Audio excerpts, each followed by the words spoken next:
He beat me during both of my pregnancies.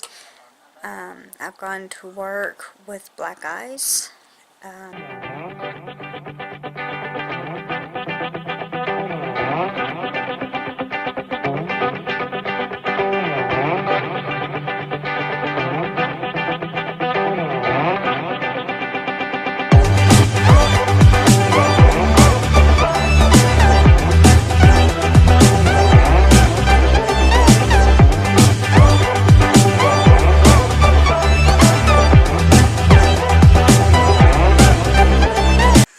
Hey guys, so,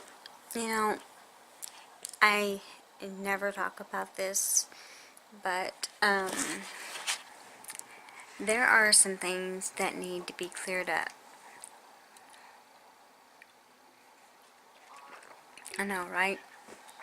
As soon as I begin this, I have to take a drink. I never talk about some things that happened in my life. A lot of people that have been abused wives don't talk about an abusive relationship. The reason why they don't is because they're ashamed. It brings back old memories, and they just don't want to relive it. So, I was in a very abusive marriage. It started while we were dating, and I was in a very, very vulnerable state. I had already lost my dad when I was 11. As many of you who watch any of my vlogs know, I lost my dad. He was shot and killed in a line of duty. So all I had left was my mom. And my then ex-husband,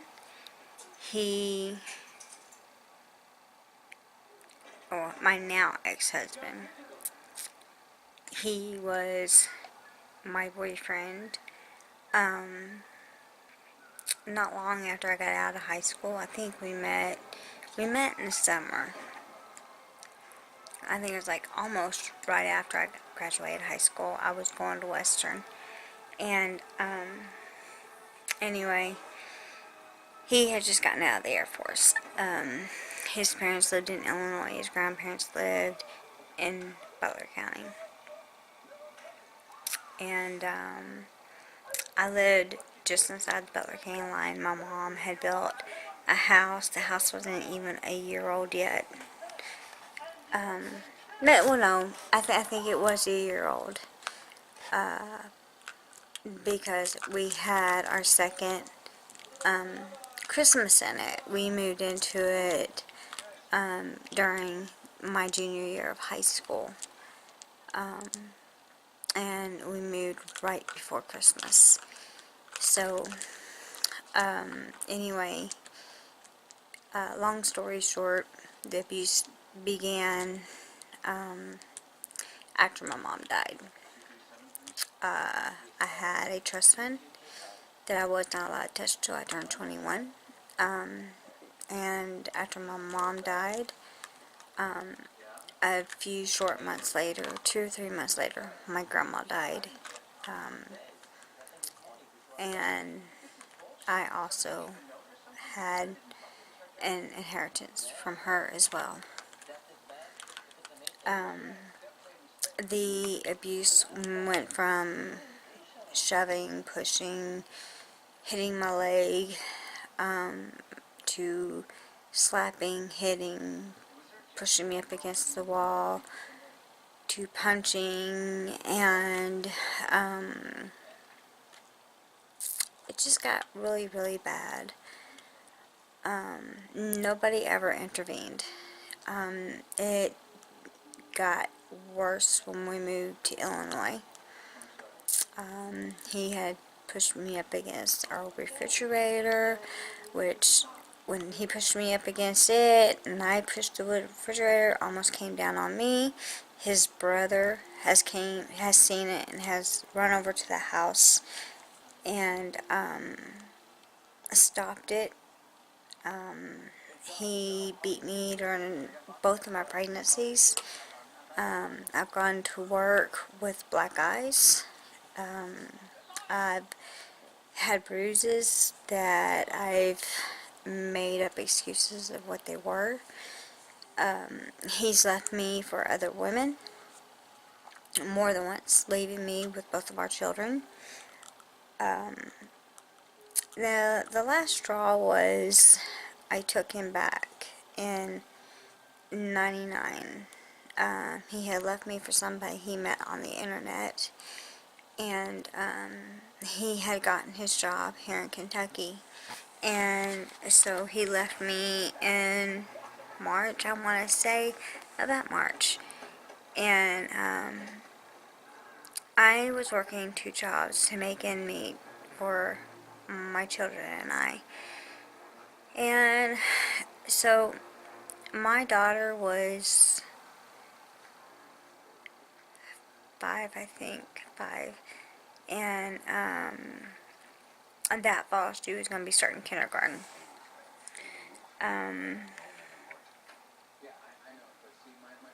So anyway,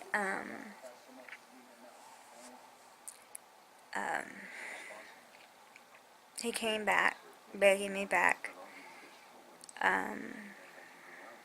I took him back in September, and I moved to Kentucky in October on our wedding anniversary.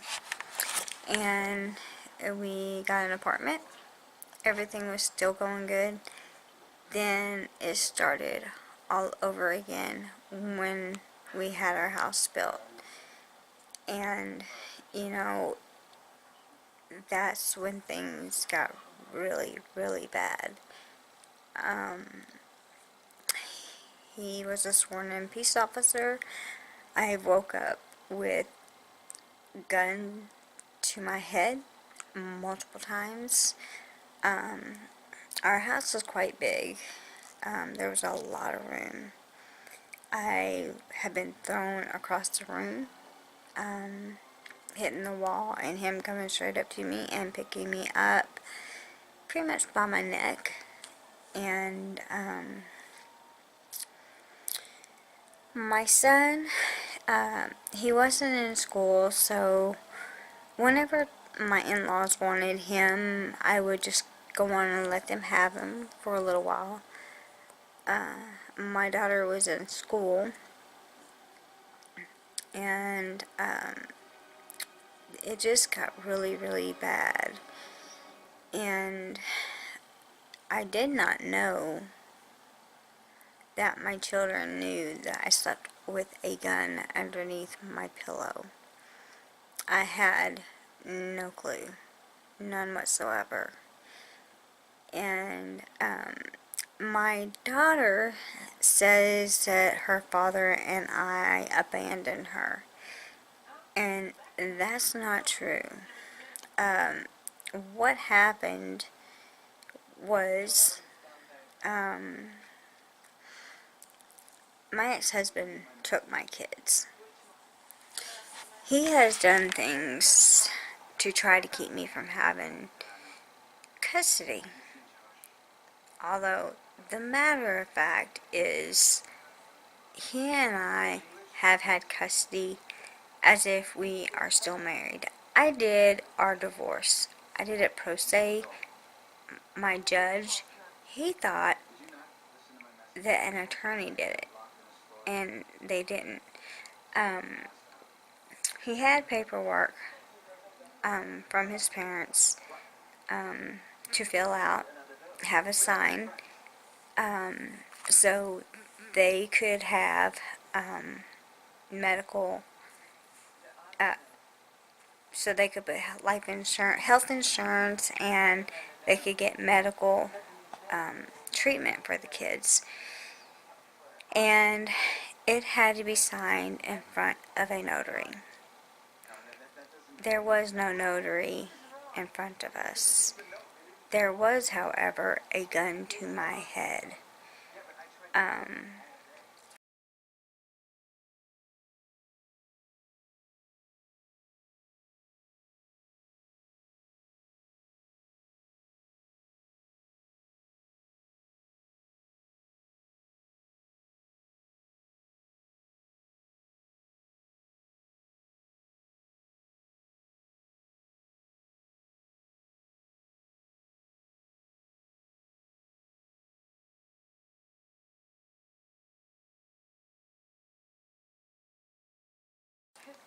You know, when you're being held under duress, and, you know, somebody that is constantly putting a gun to your head, you know, at some point, they might actually shoot.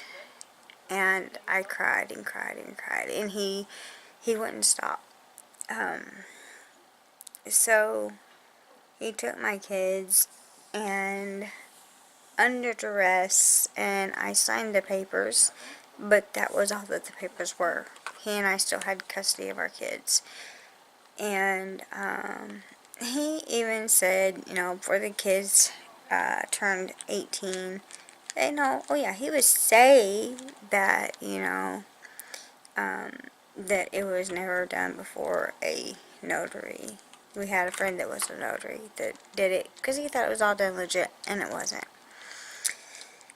And so my daughter says that we abandoned her, and that is not at all what happened. And I told her, why do you tell people that? And she says, well, you know, technically, you know, what you said is what happened, but, you know, this is, I'm like, you know,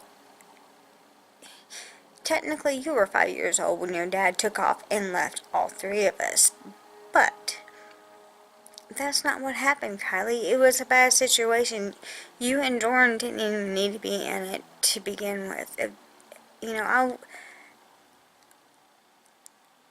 I was worried about me and worried about you guys, and, you know, in the beginning, you know, I couldn't have taken care of both of you. You know, he made threats that he would never pay child support. He quit his job, and, you know, and in our marriage, I took care of all of us. And, you know, even while we were separated and I lived by myself, you know, I needed a place to live. And, you know, I took care of him the whole time we were married. Why do I want to take care of you now? I mean, yeah, we're still married, but why do you don't pay bills. I left you. That's why I left you. I'm not paying bills now for you. And so, you know, I have been in another, I have had another, abusive relationship, and I got out of that one really quick. And, you know, my marriage to their father, you know, we were together a long time, and we had an attorney together, so we could just get over, done with, and be done. And he kept stopping it. And he didn't want the divorce. I did. I was done. I went out. Just, please, just let me go. And, it was just a matter of one of us is going to be 6 feet under, and which one. But, you know, the one thing I know is, you know, I have had pictures taken of me from handprints around my neck. I had a detective come to my house that was going to arrest me because he said I threw a knife at him and cut him. And, yeah, I threw his pocket knife that has serrated edge on it because he wanted his knife back. He had a big, thick leather jacket on, and it did a superficial cut. Nothing to be whining about. And that particular day, he got me out of the room away from my guns. And, you know, and there was somebody else there while all this was going on. And, you know, the whole thing was bad. You know, I had the detective for a while. He even tried stealing my car because his car was in the shop. And at the time I worked for Central State, and when you go into the parking lot, there's security, and I had to go as far as showing them the picture of my ex-husband and one or two vehicles that he could possibly be driving at the time, and he couldn't just walk into the hospital because you had to be let in, or my badge was my key into the hospital. And so, you know, I have pictures on file here in Jefferson County. I have pictures and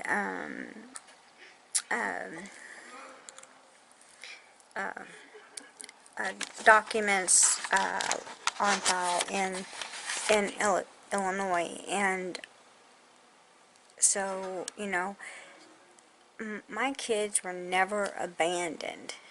You know, my husband did what would hurt me the most, and it was take my kids to his parents, take my kids away from me. And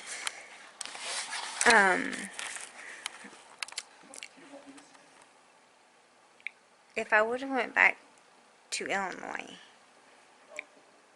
there's nothing there to make money. Even if I would have went to Evansville, I couldn't make the money that I make here. And so, you know, my kids came back to live here, and, you know, Kylie lived with her dad, Jordan lived with me, so it's not like my kids never came back home, because they did. And, you know, it wasn't an ideal life. And, you know, if I would have had somebody here with me to help me, a sibling, a mom, a dad, a grandma, a grandpa, my kids would have both been here with me the whole time. But I didn't have that luxury. And, you know, and for my kids to know that, you know, I slept with a gun. I don't know that Jordan remembers any of the abuse, but I know that Kylie does. And, you know, she likes to tell people that her father and I abandoned her, and that wasn't the case at all. So, you know, I got my kids every weekend, and until it just came to the point to where I couldn't. I was working one weekend, and I had to go get them another weekend, or Tracy would get them, and then I'd get them while he had them, and, you know, so, I'm not the world's greatest mother, I'm not, but I never abandoned my kids. And you know, for your child to say that you did it and you mentally messed them up, I never mentally messed my kids up. You know, when you're growing up, you start becoming an adult, you become a teen, you choose the path you want to be on. I could have used, oh, while my dad died, I'm going to be like this, and this is how I'm going to be, and that's not it. You choose who you're going to be. You choose what you're going to be like. And you know, using, saying you're abandoned, you know, that's not, that's totally near correct. And, I'm not the first person to say that.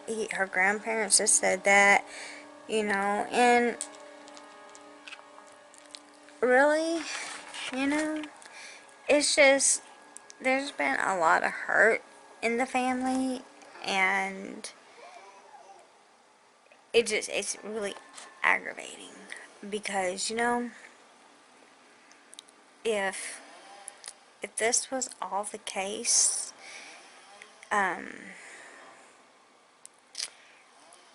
I would not be part of, Kylie, when your mom gets off from work, you better have your phone on, because mom got a hold of her when she got in trouble. Mom got a hold of Jordan when he got in trouble. So, it's not like I wasn't in their lives, because I absolutely was. And,